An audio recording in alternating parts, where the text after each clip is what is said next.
My name is Lorrie. Welcome to my channel. We are quilters. Today is Build a Block Wednesday. We are working on the A Study in Scarlet quilt. Sorry about the glare. Nothing I can do about it if you want to be actually to be able to see it. So we have made many of these blocks, and today we are going today and the next couple of weeks, because there's a lot of holiday things coming up, we are going to work on these very simple blocks. Let me turn to the right page in my book. This is, if you've been watching for a while, you'll know that this is the rough copy. This is not the good copy. If you look down in the comment section below, there is a nice typed printable PDF version of this. I have this pattern written for one block or for 14 blocks at a time so that it can go quickly.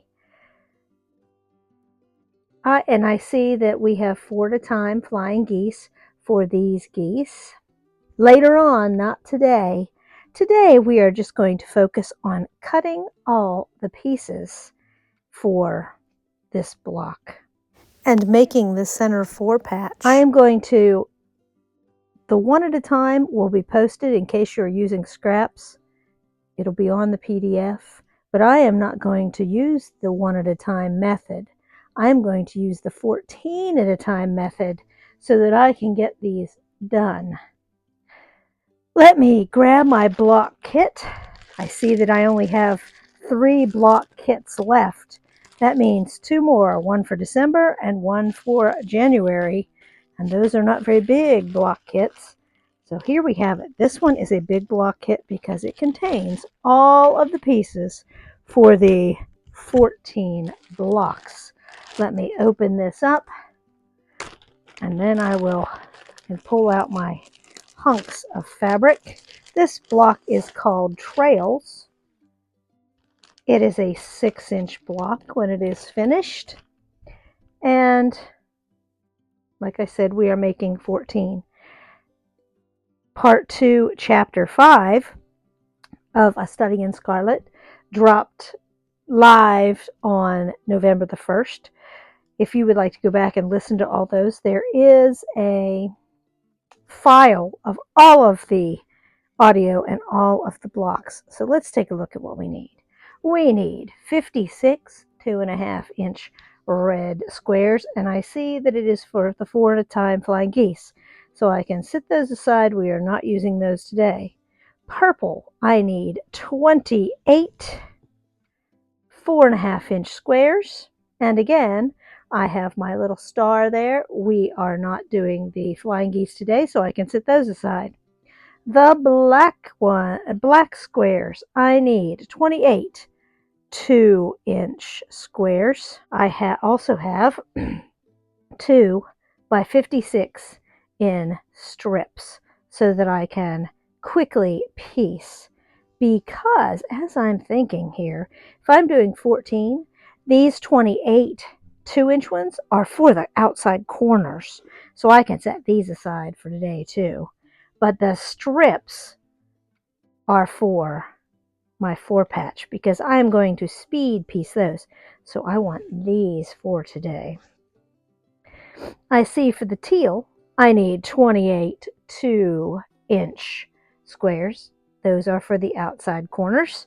And I need also 2-inch by 56-inch of the teal. So I'm going to keep these handy. This is what I am using for today. And last but not least, and it says white, but my background fabric is not white. It is a lovely blue.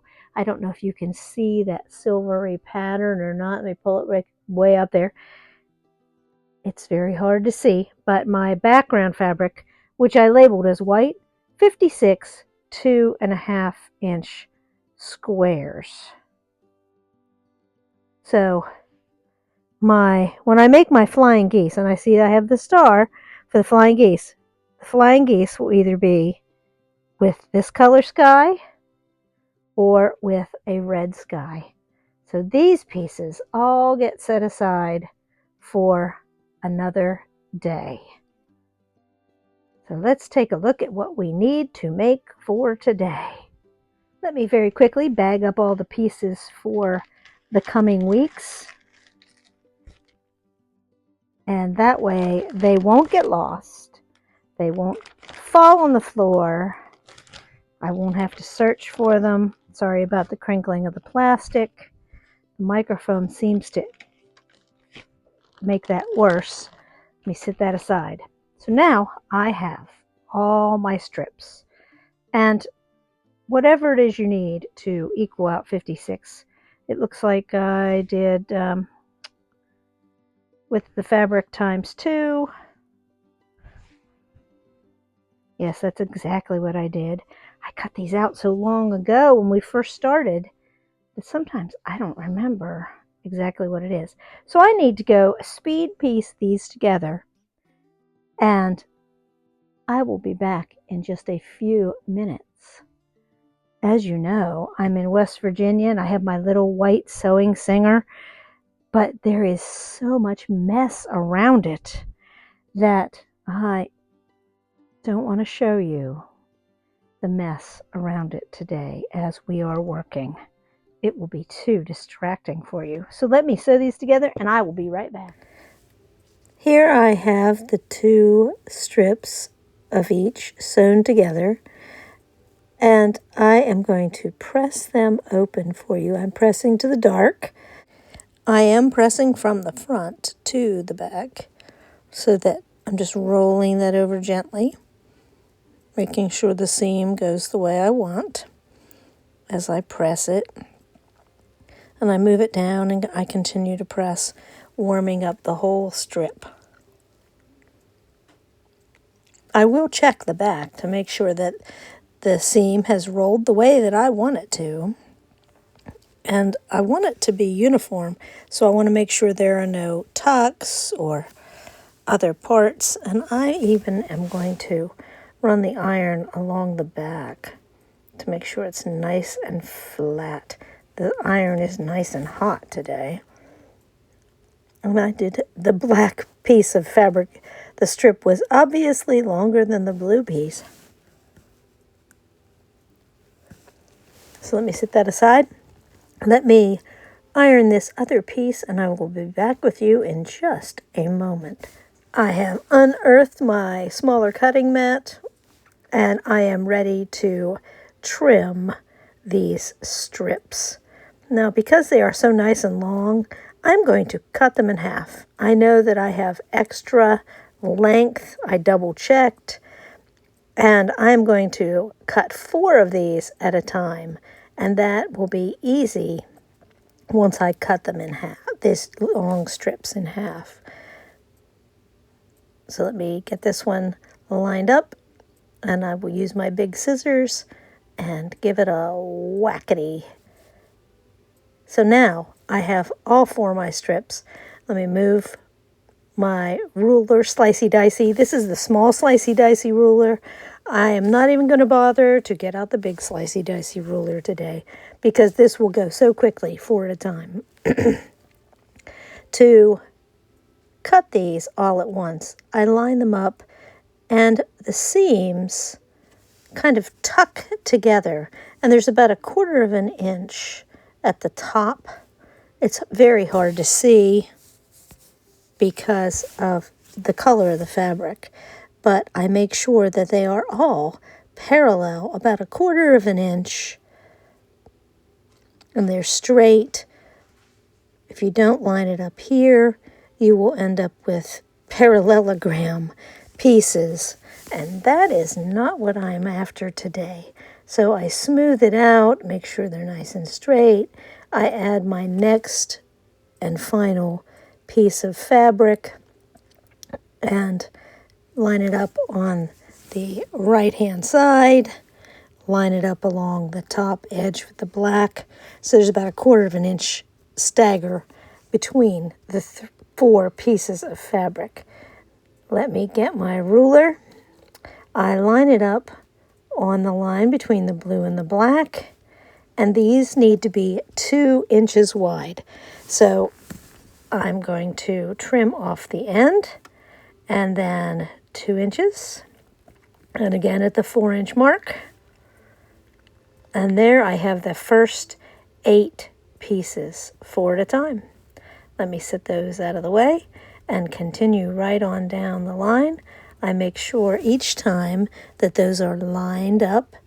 I use a line, and I'm going to trim off the end each time because I know I have extras and I can do that. So then 2 inches and 4 inches. 8 more pieces down and only a few more to go. Pile's getting bigger and the strip is getting shorter. So again, I am going to trim off at the end, line up the line across the middle and the 2-inch mark. Oh no, it shifted. So I am going to just move those out of the way and redo my start line, 2 inches, and then at the 4-inch mark. And I'm just taking a little strip to make sure that it is straight, a very little strip. And I do have enough here to do one more cut. So I square it up on the end and I do another 2-inch cut. So there are all the pieces, and I know that I have some extras, and I'm going to trim off these little extra pieces because I know that I can get 1.5 inches square for my little bin out of those. So I'm just going to trim them up a bit and set them aside for later because you know how I am with bonus blocks. So there those are. Time to get to sewing these into 4 patches just like this. And because I put everything toward the black, the seams will nest nicely. Let me go to the machine and get these all sewed together for you. Here I am back from sewing my pairs together. I need 14 of these little 4 patches. But because I had extra, I have 16 4 patches. So if one of them doesn't look as straight, and you know how I like to speed press, so I'm going to do just that. But I want them all laying the same direction, so it makes it easier. And I like to stack 4 of them up at a time.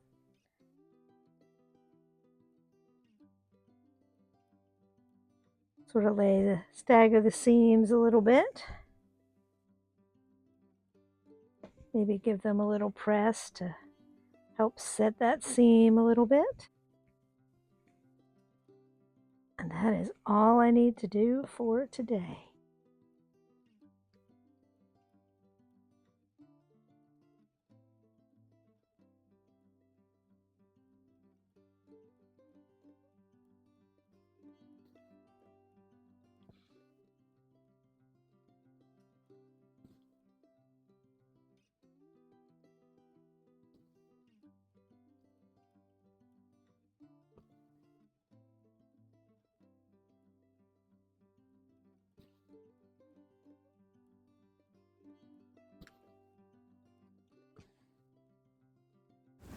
And there you have it, 16, but we only need 14 of these little 4-patch blocks.